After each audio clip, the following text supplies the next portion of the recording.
Hi friends, welcome back to Ignopals. Ignore வந்து admission எடுத்தாச்சு. அடுத்த பெரிய டவுட் என்னன்னு தெரியுமா? நான் எந்த அசைன்மெண்ட் எழுதணும், ஓல்டு அசைன்மெண்ட்டா இல்லை நியூ அசைன்மெண்ட்டா, அசைன்மெண்ட்டை நான் எங்கே டவுன்லோட் பண்ணணும், எங்கே சப்மிட் பண்ணணும், இந்த டவுட் எல்லாத்துக்குமே கிளியரான எக்ஸ்பிளைன் வந்துட்டு நம்ம இந்த வீடியோவில் பார்க்கலாம். ஸோ வீடியோவை ஸ்கிப் பண்ணாமல் பாருங்கள். ஃபஸ்ட்டு ஸ்டெப் 1 என்ன அப்படின்னா வந்துட்டு ஃபஸ்ட்டு நீங்கள் எந்த சீசனில் வந்து அட்மிஷன் எடுத்திருக்கீங்கன்னு செக் பண்ணணும். ஜனவரி 2026 இல்லை ஜூலை 2026 இதைத்தான் அசைன்மெண்ட் செக் பண்ணும்போது முக்கியமான ஸ்டார்டிங் பாயிண்ட். உங்களோட என்ரோல்மெண்ட் நம்பரும் ப்ரோக்ராமோட கோடும் ரெடியாக வச்சுக்கோங்க. நெக்ஸ்ட் உங்கள் ப்ரோக்ராம் கோடு என்னென்னு தெரிஞ்சுக்கோங்க.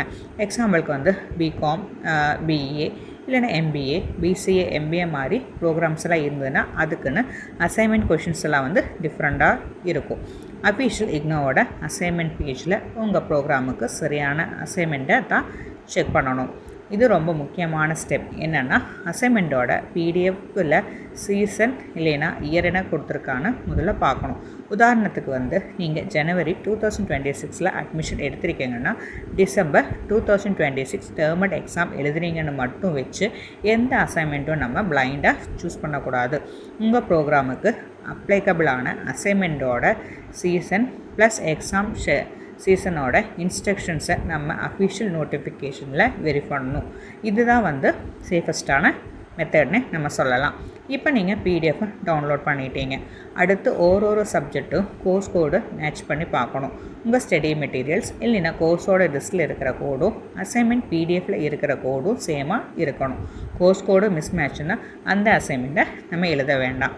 அசைன்மெண்ட் எழுதும்போது கவர் பேஜ் ப்ராப்பராக ஃபில் பண்ணணும். என்ரோல்மெண்ட் நம்பர் சரியாக எழுதணும். ப்ரோக்ராமோட கோடும் கோர்ஸ் கோடும் சரியாக எழுதணும். கொஷின்ஸை வந்து கம்ப்ளீட்டாக ஆன்சர்ஸ் எல்லாம் எழுதணும். அசைன்மெண்ட்டோட இன்ஸ்ட்ரக்ஷன்ஸ் எல்லாமே ஃபாலோ பண்ணணும். ஹேண்ட் ரிட்டன் அசைன்மெண்ட் பண்ணணுமா இல்லை ஆன்லைனில் அப்லோட் பண்ணணுமாங்கிறது உங்கள் ஸ்டடி சென்டரோ இக்னோட இன்ஸ்ட்ரக்ஷன்ஸ் பொறுத்து தான் இருக்கும்.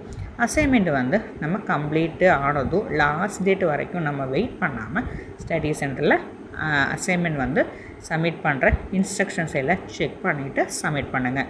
ஆன்லைனில் நீங்கள் வந்துட்டு சப்மிட் பண்ணிட்டீங்க அப்படின்னா அக்னாலஜ்மெண்ட்டோ இல்லைன்னா ரெசிப்டோ ஸ்க்ரீன்ஷாட்டாக சேவ் பண்ணி வச்சுக்கோங்க. ஆஃப்லைனில் அப்படின்னா சப்மிட் பண்ண ப்ரூஃபை வந்துட்டு சேஃபாக வச்சுக்கணும். ஸோ இக்னோவில் அட்மிஷன் அசைன்மெண்ட்டுக்கு இந்த ஸ்டெப்ஸ் எல்லாமே வந்து ஃபாலோ பண்ணிக்கோங்க. அது மட்டும் இல்லாமல் இந்த வீடியோ வந்து உங்களுக்கு யூஸ்ஃபுல்லாக இருக்கும்னு நினைக்கிறேன்.